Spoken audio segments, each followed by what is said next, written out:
বাংলাদেশ একটি দক্ষিণ এশিয়ার দেশ। ইতিহাস, সংস্কৃতি এবং সংগ্রামের জন্য বিশ্বজুড়ে পরিচিত। বাংলাদেশের ইতিহাস অত্যন্ত প্রাচীন এবং সমৃদ্ধ।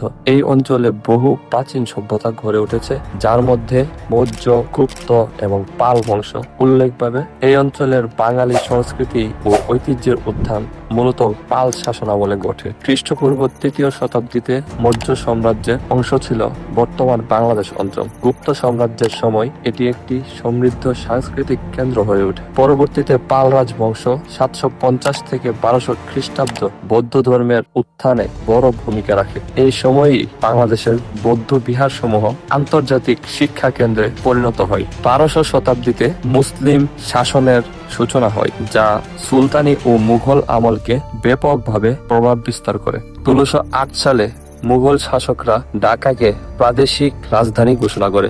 এ সময় ঢাকায় বাণিজ্য ও স্থাপত্যের ব্যাপক উন্নতি হয়।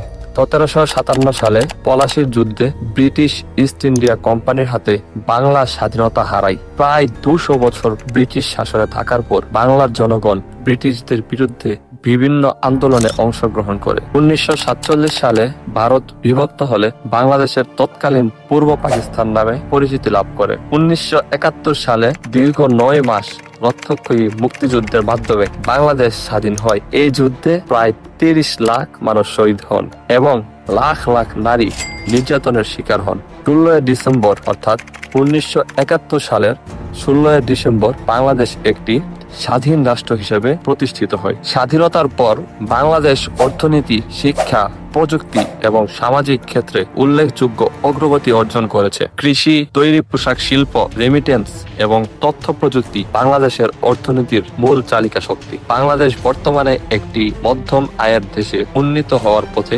অগ্রসর। জাতিসংঘের শান্তিরক্ষা মিশনে বাংলাদেশের ভূমিকা এবং জলবায়ু পরিবর্তনের বিরুদ্ধে পদক্ষেপ গ্রহণের জন্য দেশটি আন্তর্জাতিক স্বীকৃতি পেয়েছে।